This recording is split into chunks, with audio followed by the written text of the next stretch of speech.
running. And I'm doing a triathlon, like a sprint triathlon later this summer. And I've got a little bit of plantar fasciitis in my foot. So I was talking about that with my wife. And the next day I started getting inline ads on Instagram about sole relief things to help cure plantar fasciitis. Scary, isn't it? So do things like be talking like with your wife and saying, hey, you know what we should get a new bird cage. And like just say the bird cage thing over and over again. You'll start getting feeds for like bird cages. Will you stop talking about bird cages? This thing's listening to you, and I don't want those ads. Yeah, it's really kind of creepy. Isn't there a way you can go in and turn the microphone off? Yeah, as long as you have your audio settings off in the apps, then you're fine. That's what I do. Yeah, let's see. Just making sure real quick. It's happened to me quite a few times. Yeah, so we are live, but we're not starting yet. Not even 1 o'clock yet. Yeah, 3 minutes of useless banter. Welcome to the show. We couldn't find 3 more apt people for useless banter. Great. All right, I'm going to switch this over to a different view. I'm the one streaming it today, folks, so bear with me as I learn this. Usually Jeff does it. And also, a little prep for Jeff. He might disappear. Yeah, man. And that's not because it's beer 30. Nope. Jeff, who is the internet provider in your neck of the woods? Some company called Antietam. Oh, my gosh. Yeah, they've got like a monopoly in the area. Apparently, they own all the lines, all the poles, and they won't allow any other company to come in and use them. So everyone's stuck. It's bad because like even small businesses right now, like went to a store yesterday, and they could only accept cash. That might be a good thing. Not when the ATM doesn't work. Oh, okay. Fair enough. No way of getting any money. Wow, that's crazy. I mean, to think about how upside down things get turned when the internet's out. Yeah. Huh. How dependent we've become. Now, are you having to calculate leases on your Abacus again? We're probably getting to that. No, we have to reset the router like every hour and a half. And it clears it up for a while. Oh, okay. Did you reset before the show? About 45 minutes before. Great. So everyone say hello to Jeff real quick before he drops. That's why you're streaming it. All right. Well, should we talk about Mr. Clean? Great. All right. Welcome to an entire hour of Bald Guy Jones. You know Darren better than I. I'm not going to bust on the guy. Well, it is 1 o'clock, though. There we go. We can get the show on the road. So I can introduce Darren. I didn't prepare anything whatsoever. So this is all right off the tip of the brain. But Darren and I go way back. Yep. We worked together at dealer.com for a number of years, and I think we went on some pitches together, did some shows together, maybe got in a little trouble together sometimes. Okay, live to tell about it. But Darren's with Dealer Inspire, and he's the CRO, which is pretty cool. Yep. When did you go over there? When did you start with Dealer Inspire? Yeah, so I've been with, I started with Cars.com a little over about a year and a half ago, a year and 7 months. And and when I came on board, it was during the early stages where we were starting to think about exploring, expanding the footprint of the organization even further than the partnership between Cars and DealerRater. Yeah. So when we put together as part of the team that did the due diligence on Dealer Inspire, and when when we rolled that up and merged and made that part of the broader Cars Inc. company, it only, based on, like Alex is saying, based on my background and experience, was a great opportunity for me to come over in a full-time capacity, to serve as Chief Revenue Officer here for Dealer Inspire. So I've been in that role since February of 2018. So a little over a year and change now in that position. Good deal. Darren's on his second roller coaster ride now. Correct. Yes. You guys are crushing it. Yeah, we are. I'm very fortunate. I may not make all good decisions, Alex, but with regards to career choices, I've made a good one here in partnering up with Joe Chura and team, because it's a really incredibly smart and driven group of people. And this product, like we're talking about today, I think is a great representation of that, of how you take really good ideas from a tech standpoint and apply it in a way that's really useful for dealers. No doubt. Yeah, Joe showed this to Jeff and me a little after NADA, and we were both blown away by it. I think Jeff is still bragging about how strong his numbers were when his stores were plugged in. Yeah, we had I think maybe a 3 or 4% fault rate, however you want to call it. Nice. That's pretty good. Yeah. So what does that mean? That's a good way to start. Well, why don't you, I guess, for those who don't know, it's called AutoCorrected. Yeah. And it's basically, it's a free solution that Cars.com is offering. Yep. And basically, you can pretty much submit your inventory, and AutoCorrect's going to go out, find all the different packages and options, and attach. It's basically it's a fully automated tool. There's no manual components to it whatsoever, and it essentially helps to automatically vend a code and scan all the third-party databases for matches to auto-populate the inventory feed with complete build data. Right, so it's going to be things like missing trim, transmission, features on the VDP that otherwise were not provided in the normal files that you would do to upload, or the other third-party IMS solutions that you're using. It also allows all of those missing trims and features to be filtered on the SRP, and I think that's perhaps one of the coolest components of it, because if you're searching for things on a third-party marketplace and you don't have certain features listed, and someone does a range of saying, show me all the cars that have a sunroof and a third row seat and are a four-wheel drive, right? By way of example, or third row, those types of things. And then you start looking at features, and you on the Cars platform, you've got good deal, great deal, those types of things. And if you have features that are missing that could drive up the perceived value of that inventory online, you'll just be excluded from the search, right? So I think that's one of the coolest things about it. Is it, and the name is exactly what it implies. Not only does it auto-populate, but it auto-corrects those misses. The dealer has to opt into that because they have to allow us to do the override for their inventory on Cars.com. But once they opt in, it's a free service if you're a partner with Cars.com, and we run auto-corrected across your inventory, identify the misses, and populate them on Cars. Where does the dealership see that? If they log into the admin, can they see the new information?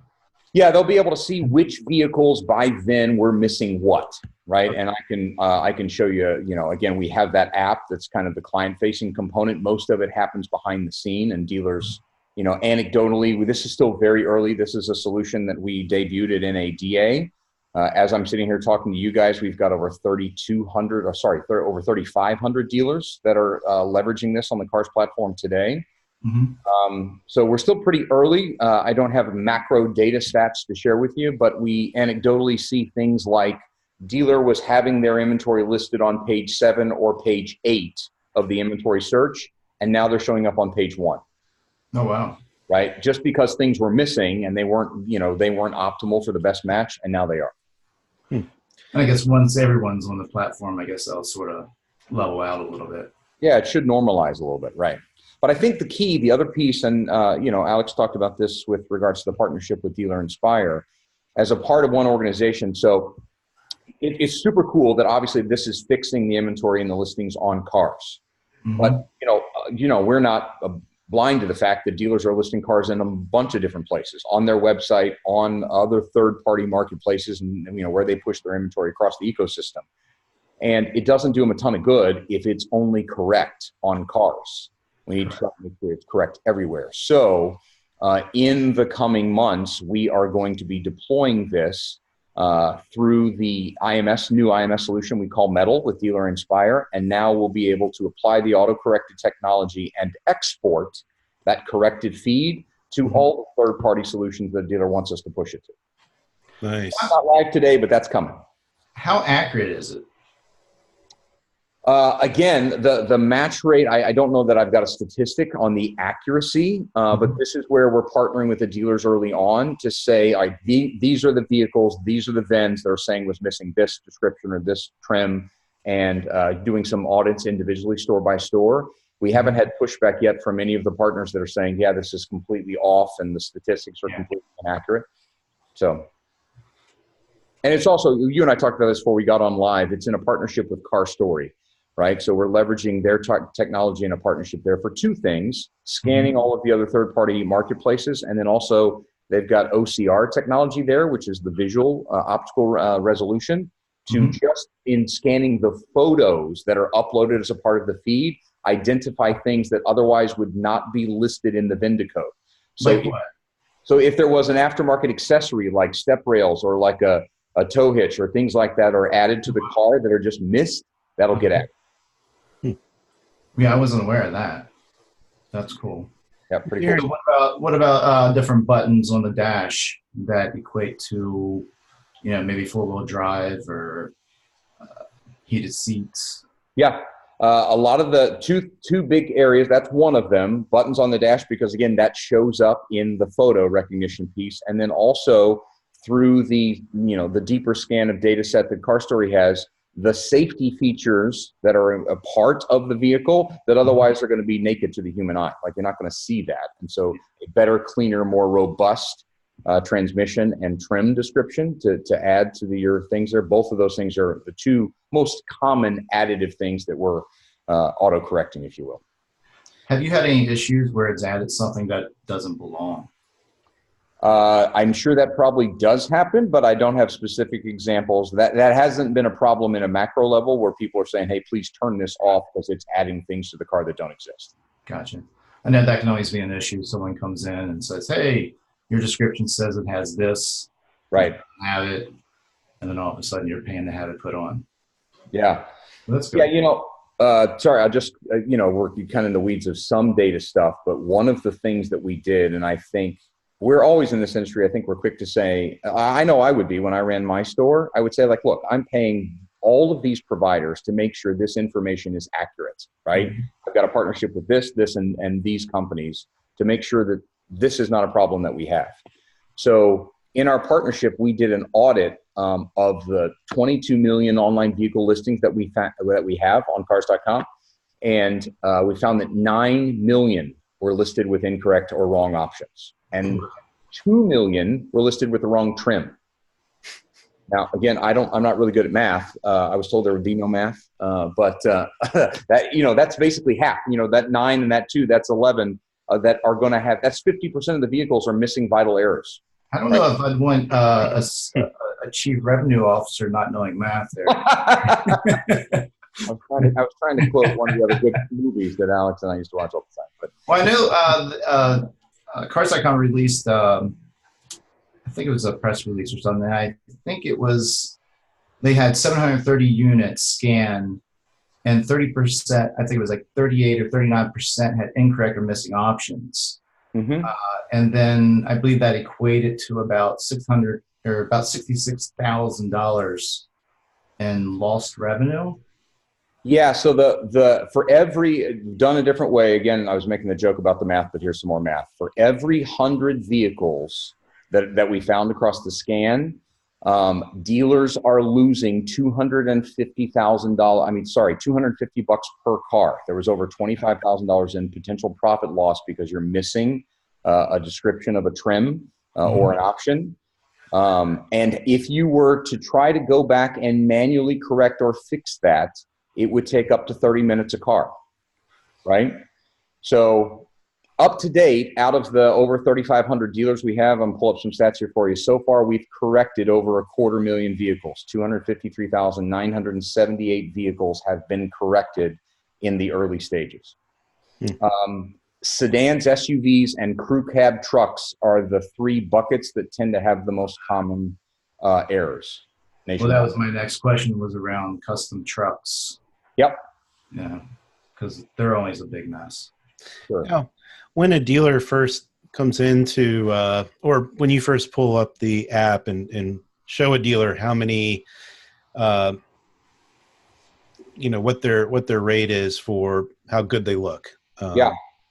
And like I said, when Joe Churro was showing this to us, Jeff was amazing. In fact, at that point, Joe made out that Jeff was the best he'd ever seen by a lot. And then we pulled up some other stores of friends of ours and maybe even some family, and they were wildly different. And it seemed very, it was very apparent that it was very much who was handling things at that particular store was probably the biggest reason for why they might be off or really good. Yeah, Alex, I'm you're getting right. to a question here, but Why don't you yeah, I know, I'm being long-winded. But the question is, like, have you guys determined that the average dealer is off by this percentage or anything like that yet? I don't think we're there yet, right? We're not at a point, and they're very careful. Let's not start publishing. We've got anecdotal data that I feel comfortable sharing with you guys. I think as we get to a place where we've got more mass adoption across the ecosystem, you sit there and think about that, like, 3,500 dealers is a large subset, but that's still less than 30% of the dealer body that we have on cars. So there's still much more data that we could apply, so that I've got a sense of normalcy to say 30% of dealers have an error type of thing, a statement that I could make, right, consistently. And the percentage of those errors, or the quality score, to your point, Jeff, was a 7% error, or 7% error match. Like, that would be what we would grade as good. If you're better than 7%, then you're winning, kind of thing. I don't know that we're there yet, but that's where we're headed. Exactly your point. And if you want, Alex, we're referencing this, but I'm more than happy to, if you want to share the screen here, I can kind of show everybody what this looks like. So can you guys see the screen here now? Yeah, that's super helpful. Yeah. So if I pull up one, this is what the app looks like. And if I just type in, you can just type in the name of a dealer. I've got this Honda store here. So once you click on it and I hit go, it's going to scan the inventory feed, the most recent inventory feed that we have for that dealer that's listed on cars.com. And then once it scans through, you click to see results. And again, in school, 92 is an A or an A minus, right? So you're thinking, okay, that's pretty good. It's still a big fail, though. But see, based on 378 vehicles that they have in inventory right here, you're still going to see you've got one that's missing a trim, 3 sub trims, one's missing a whole transmission, and 19 missing features. So we're being pretty critical here as a standard to say that's still fair. I know that's still somewhat subjective, like I was talking about, because we're early on. There's a lot of vehicles, though. But it's a lot of vehicles. You've got 19 vehicles that are missing information. And if you, Jeff, you were asking the question before, let's show the ones that are missing. There you go. You've got it by VIN. Mm-hmm. I would love to see, like, by each of those, how many days in stock they've been. Well, that was my next thing, is like, a lot of times some cars can fall into the feed that sometimes are wholesale items, or you're not sure if they're going to be a wholesale item, or maybe you just trade them in. You haven't had the opportunity to go through and clean them up yet, or take photos. So I'm sure that can. Yeah, the other data point they gave me is that 68% of the ones that do have errors are aged inventory. Wow. Ooh. So I want to back up here a little bit. You mentioned earlier the consumer on the cars.com, and they're drilling down by the different options. Yep. Sunroof, third row seating, Bluetooth. How many consumers on cars.com are actually searching that way? Most, right? And certainly I can tell you that as a trend on cars, and we certainly see this, we've refactored the inventory search on all of the Dealer Inspire websites, because familiarity of what is included by trim, I know that's how we've built most things over time, is like the LX and the EX and the limited LTZ versions of things. and consumers don't know what's in those trims. They just don't. As the cars get older, they have even less familiarity, even if they're brand loyalists. But what they know is, I want this, like the example I was giving before. I know I want an SUV. I know I want a third row seat. I know I want a sunroof, right? And I know I want to be less than $400 a month. So we're continually working to build in search facets and flexibility that cater to the way consumers actually search. Mm-hmm.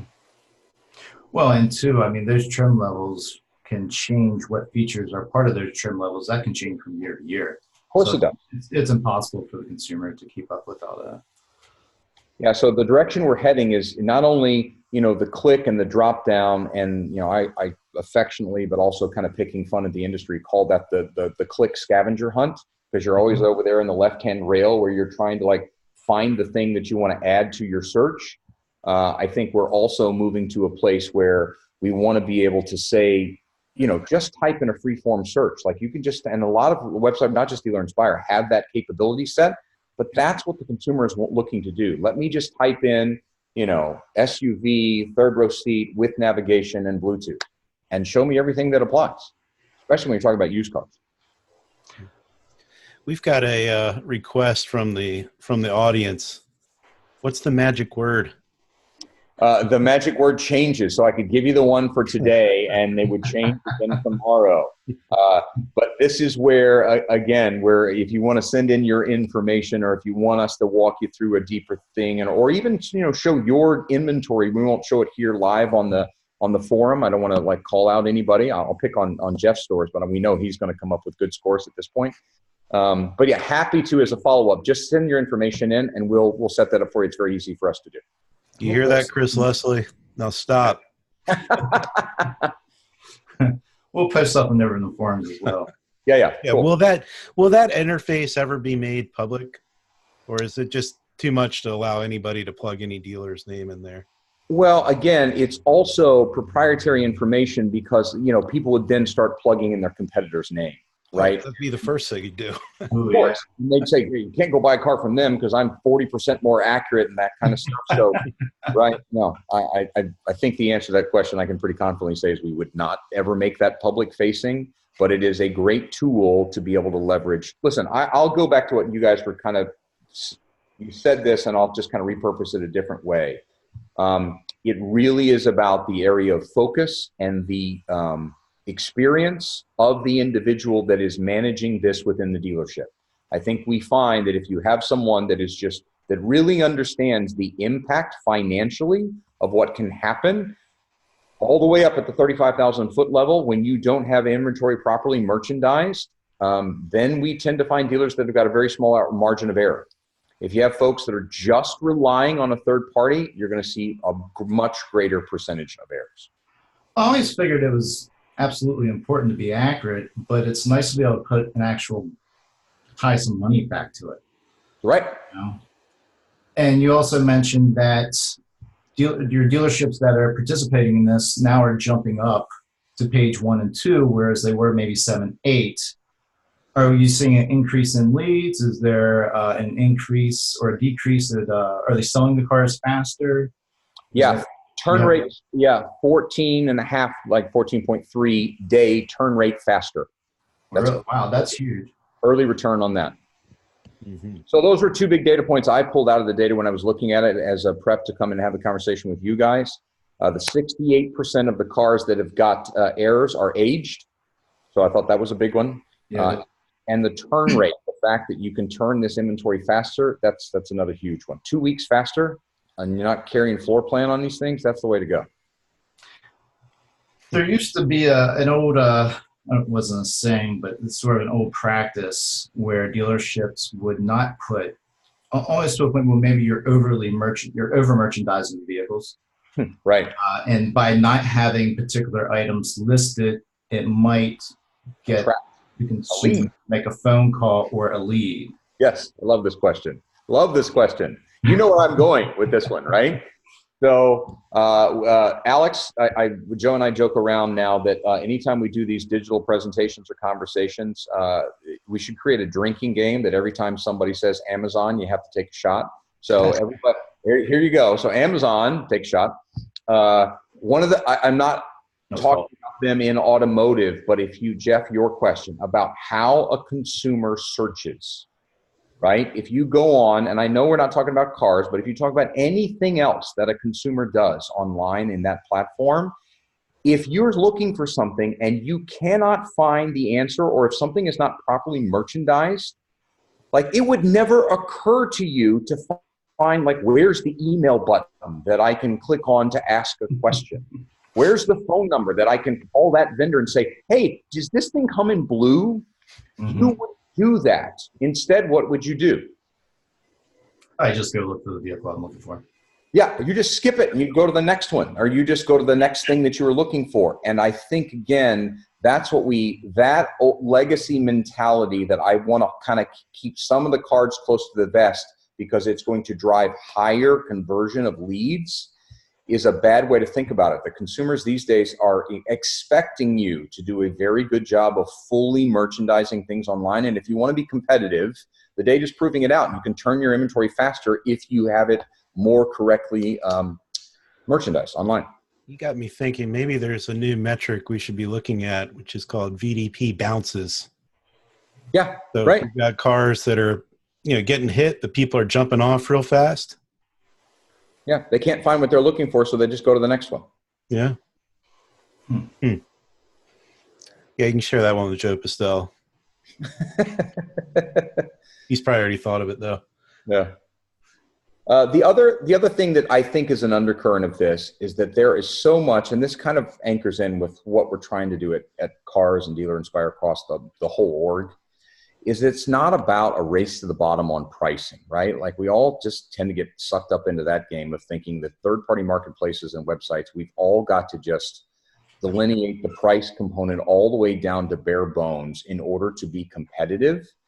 And again, we all know, we've been doing this a long time in this industry. Price is certainly part of the equation and a very important part of the equation, but it's not the entire piece of the puzzle. And if you can merchandise properly the value and all of the fastest and features and options that go with the price that you're asking for a car. I mean, I'm looking for a car right now. I've got two, Alex, I've got twin boys. They're 15. They're getting ready to turn 16. I got to buy 2 cars, right? And I'm trying to find the most value for my money that I can, but I'm not, like, if it doesn't have certain safety features for my teenage kids, I'm not going to buy it. And that is more important to me than saving $200 here or there. Yeah, I hear the best safety features for teenage kids is 2 wheels and pedals, but I'll take it. If you can convince 2 teenage boys of a bike, man, I'm in on that program. Save me a ton. Yeah. Where do you think this is going to lead for maybe future? With just the data alone, I mean, do you see maybe in the future somehow maybe pulling in recent service information? No, I think there's all kinds of applications here. I think we're really, really early on what is for sure. Right? So I think the applications of how we can continue to enrich this and apply it in a way that is meaningful, you landed on a couple of them there. I think once it normalizes and technology like this is adopted across the board, like when we get to a place like I hope one of the benefits of a conversation like this is everybody that's listening that it has inventory that's listed on cars.com reaches out and says, yes, turn me on, let me opt in so you guys can start doing this. There's no cost, there's no fee associated, and the worst thing that can happen is we're going to improve the quality of your listings. So that there's zero risk, right? But when we start to really get macro data, we can start to segment. This is more of very specifically the type and brand where you have challenges. When it is brand new in inventory and there isn't a photo that's been taken yet, but you're in this race to try to get that vehicle listed online, and we have dealers that have like the photo that's grayed out says photos coming soon. Yeah. Technology like this is going to allow you to have that photo coming soon vehicle, but with more accurate and complete data listed sooner.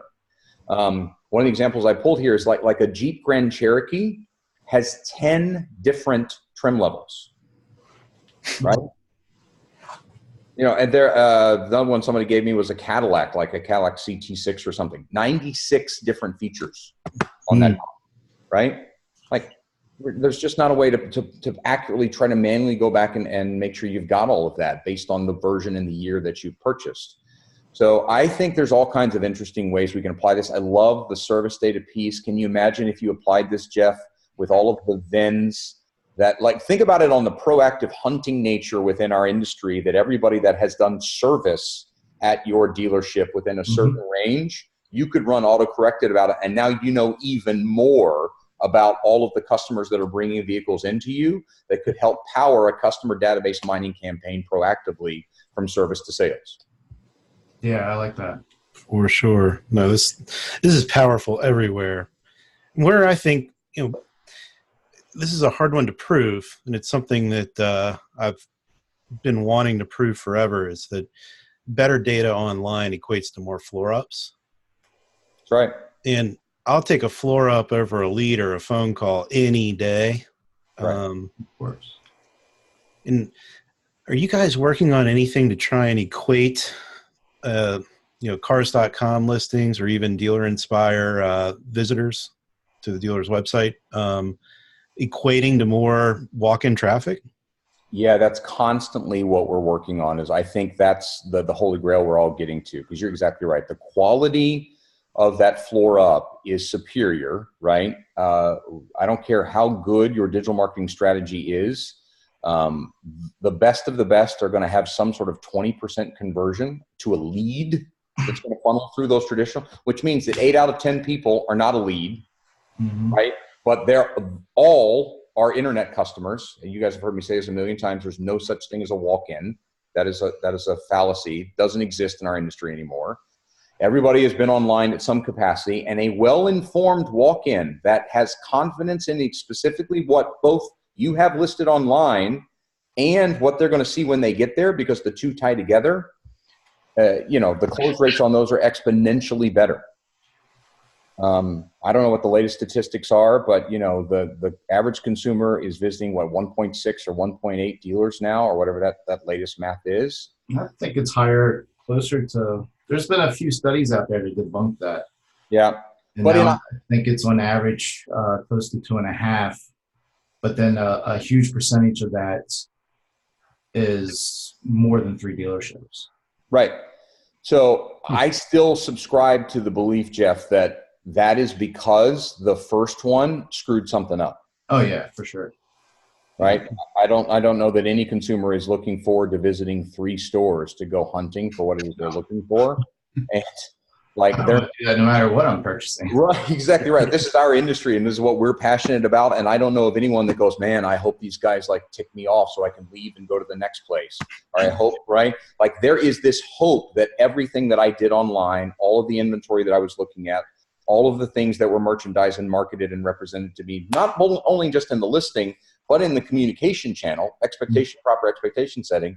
If half of that comes true when they show up, they're going to close, because they don't have a desire to leave and go somewhere else.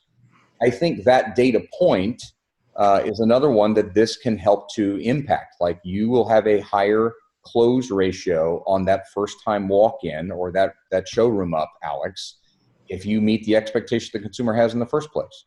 And with this, they're going to know exactly what all is on the vehicle. Really, the only thing left to do is test drive and get your payments.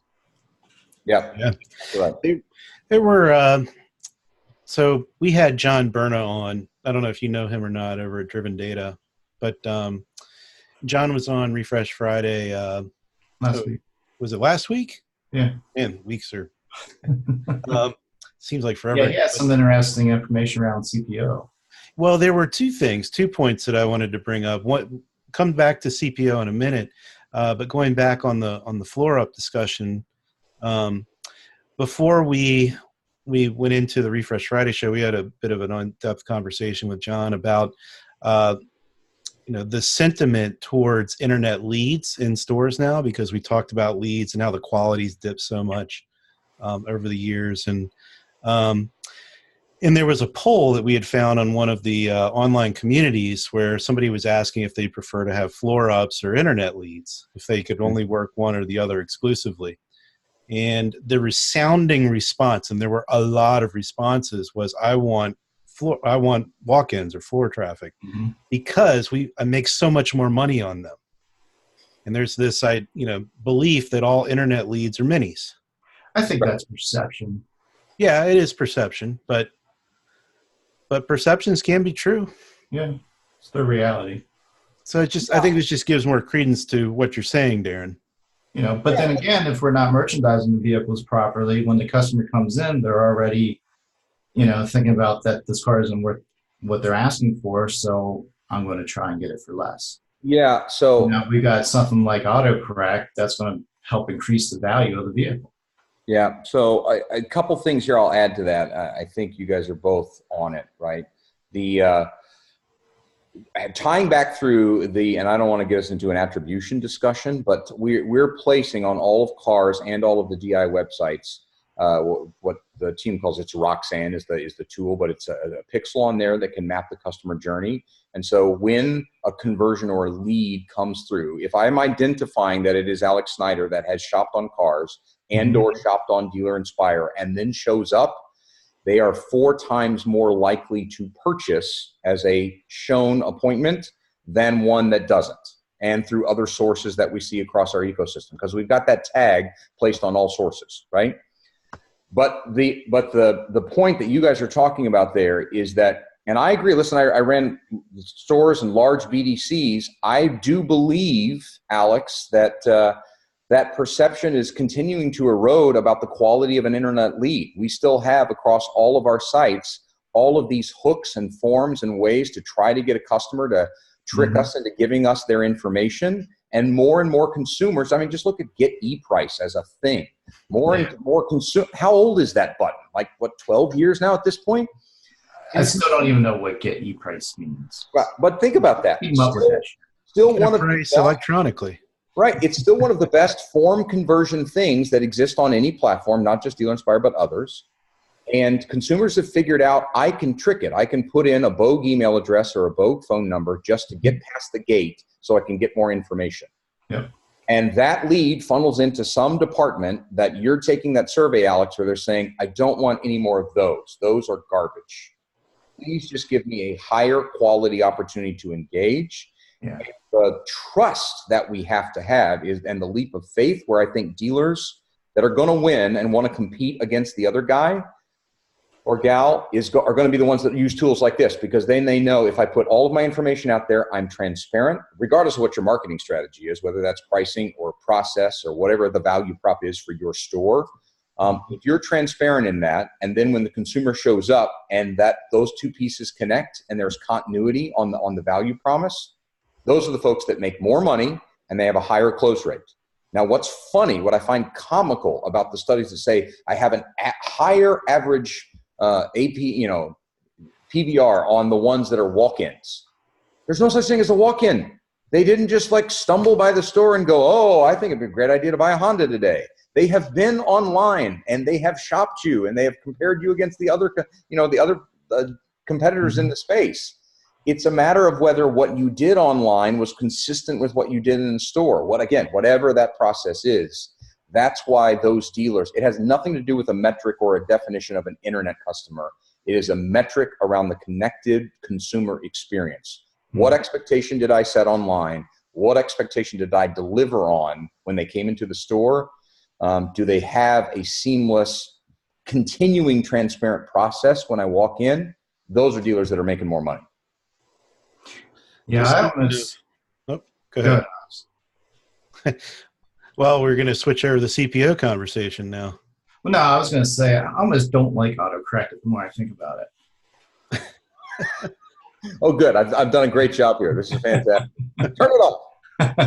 And Darren's so good at making things sound like no-brainers too. It levels the playing field. I mean, obviously, with whenever we ran our inventory, we were like 4 or 5% of our inventory was missing something.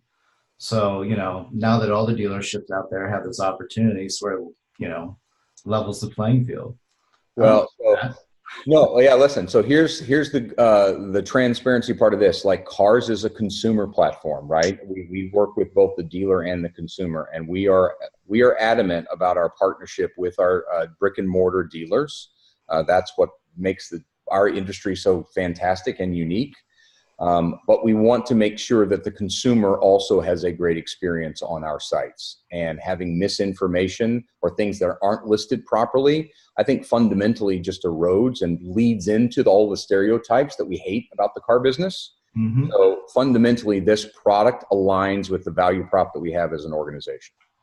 Well, and you've also had some listing sites out there. I don't know if they still practice this, but you could go into the back-end admin, into your inventory, and start checking all the boxes. Sure. Saying this vehicle has everything, because those items didn't carry over to the website. They didn't carry over to the VDP. It's just on that platform. You're totally inflating the value of the vehicle. Right. No, this helps get rid of that as well. Yeah, this takes some of the nefarious activity out of it. Yeah. But again, to be clear, and I think that's what we like. Let's go back to my statement before. Would I love it if everybody opted into this, so we do have more of a level playing field? So you do have it moves the competition to a different type of discussion, right? You mentioned you'd love everyone to opt into it. There was a question from Chris Leslie again. Like, why do you have to opt in? Because, all right, so that's a great question. Thanks, Chris. And no, I'm still not giving you the magic word, but the reason why you have to opt in, because it auto corrects, and I have to have your permission to overwrite your description. Mm-hmm. I don't want to just automatically start going through and making corrections and changes. I still have to give you still have to give me the right to do that. Makes sense. Yep. Okay. So it's the check the lawyer box. Got it. Thank you. Yes. Okay. So I interrupted you. I apologize, but you said opt in. That was perfect.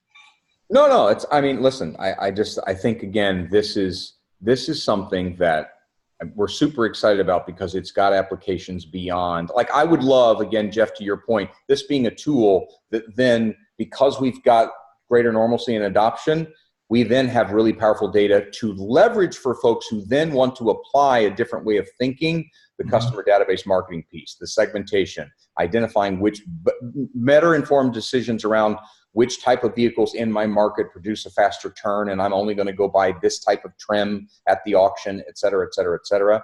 These are all just tools that can lean more to say, hey, you're smarter than the average bear. You've got the Jeff Kirshner in your store that is really geeked in on this as a segment of your business every day.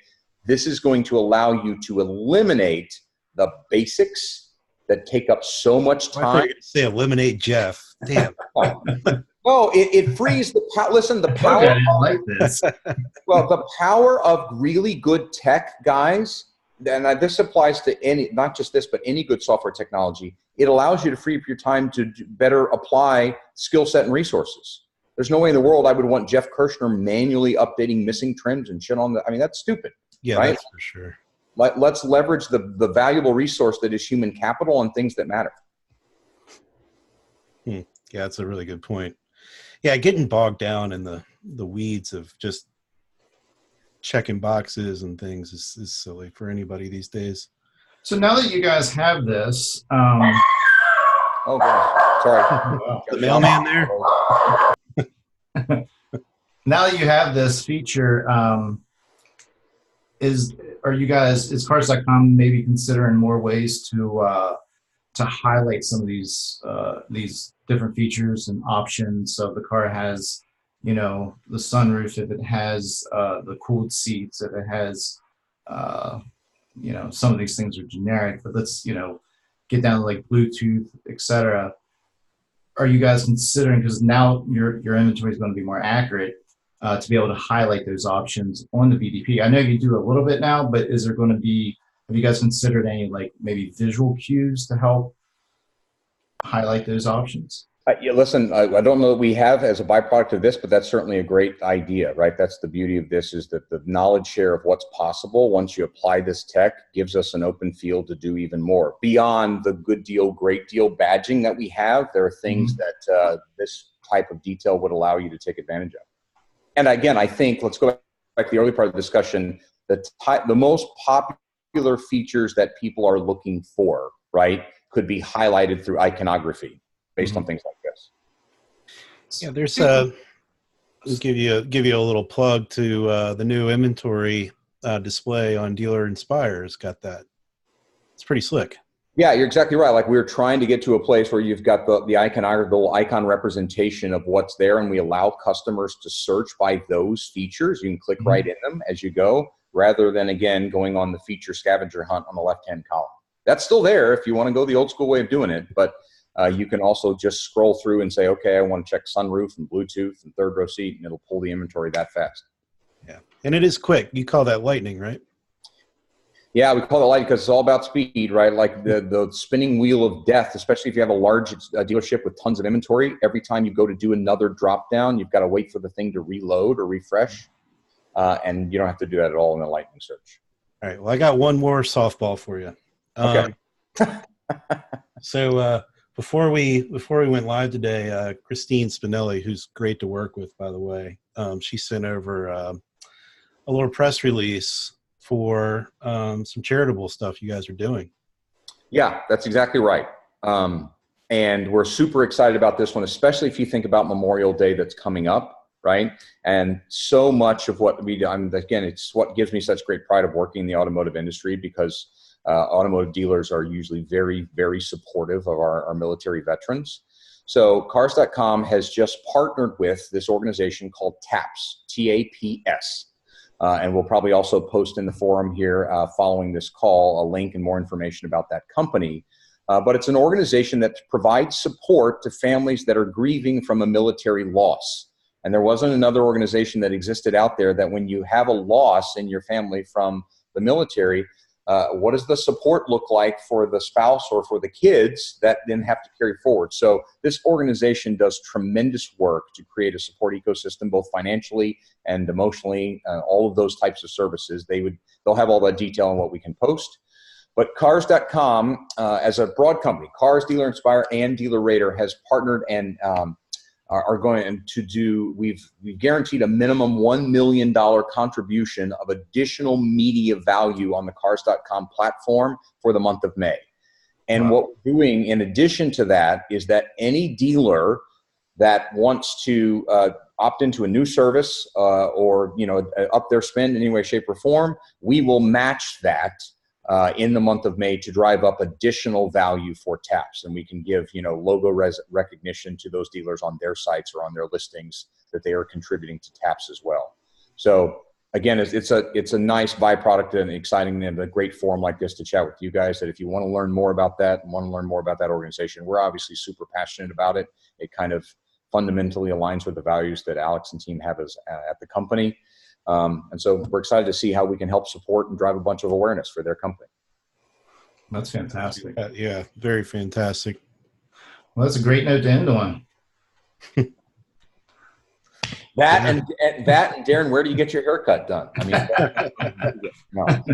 So quick. Well, we already said that you wax it. So in the intro, yes, thanks. Quick though, if the dealership does want to opt in for this, what's the procedure? Basically, what we can do is we'll post it in the forum here afterwards, but we'll just actually, you've got any Cars.com ad currently running on DealerRefresh at the moment is right. To go in and opt in, I believe. Okay, there you go. We don't need to overcomplicate it any greater than that. There you go. Even better.